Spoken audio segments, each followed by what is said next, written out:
Welcome back to I's Math. Thanks, Kwame. Kwame, stand up so they can see you. Stand up so they can see you. He's a little playful right now. All right, but Kwame, now listen. While I'm teaching, you gotta be quiet, right? You understand? You gotta be quiet, right? All right, cool. I appreciate it, bro. All right, so look, this is Professor Parker. You're tuned into All This Math. We are going to solve and then graph an inequality. Now, the inequality we have is negative 2y is less than 18. Negative 2y is less than 18. So what we want to do is we want to solve for y and find out all the numerical values of y that will make this a true statement. So we're looking for the truth. That's what we do when we do math. That's what we do when we do algebra, geometry, etc., etc. We're looking for the truth. All right. Now, how do we do this? We're going to isolate y by itself. All right. We're going to isolate y by itself.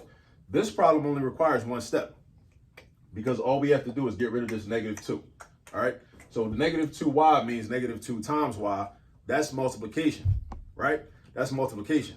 So if that's multiplication, then what that says is we have to do the opposite of multiplication. So the opposite of multiplication is division. So we have to divide, right? And we got to divide on each side of the inequality, the left side and the right side. So we're going to divide by negative 2 on the left side, divide by negative 2 on the right side. So the negative 2 divided by negative 2 gives you positive 1, right? So now we got positive 1y. So now we got y by itself because you don't need, bro, you got to chill, bro. Just sit in the chair, bro. No. All right, so we got 1y, which is just y, right? But now, here's the thing that you got to remember.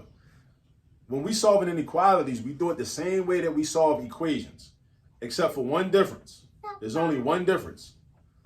When you divide or multiply by a negative number, like we're about to do, we divide an 18 by negative 2. Negative 2 is a negative number. You must flip the inequality sign in the other direction. So you must remember that. You must write that down in your notes. Write it down over and over again until you commit it to memory. Because if you don't do that, you will get wrong answers every time. You gotta flip this sign because it was less than.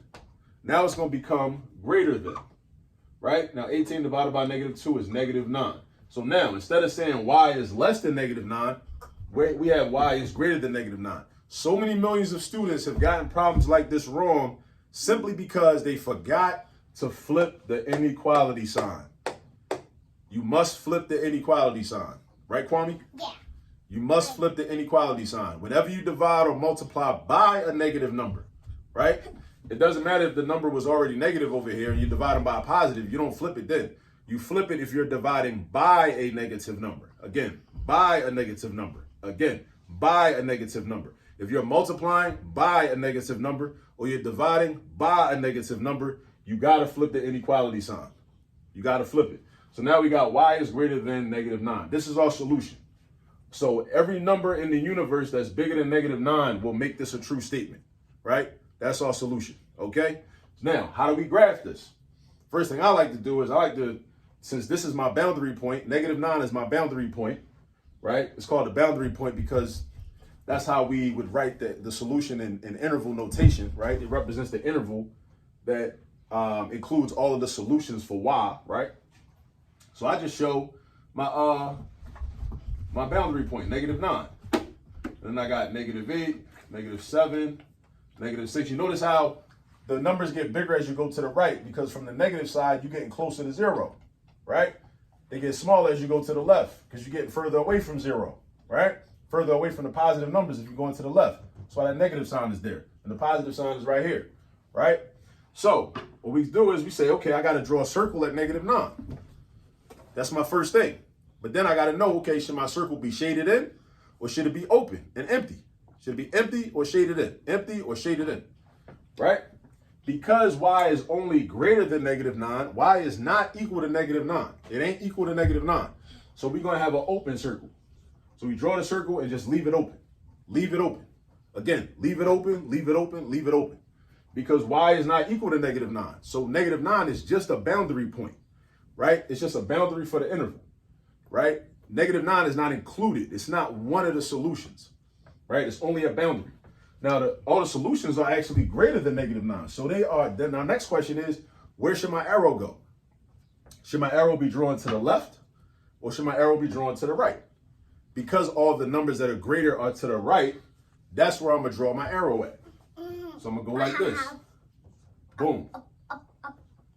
All the numbers that are greater than -9 are to the right. -8, -7, -6, -5, -4, -3, -2, -1, 0. All the positive numbers are greater than -9. They're in that direction. That direction. So that's where your line should go. That's where your line should go.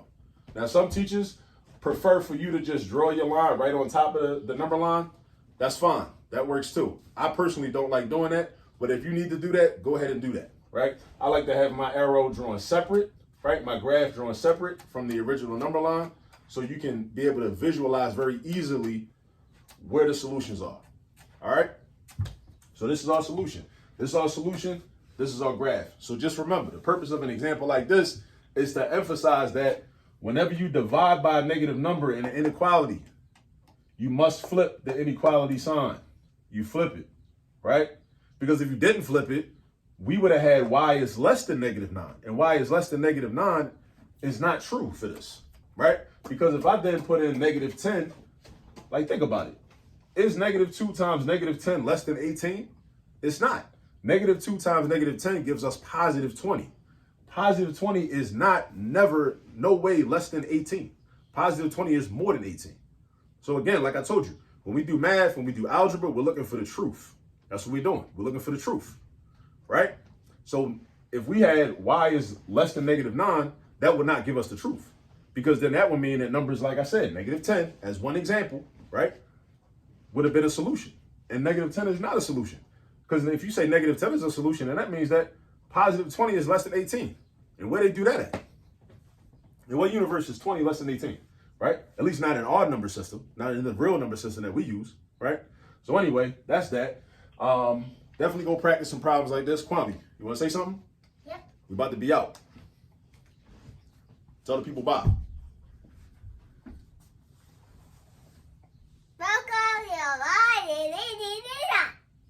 He tripping.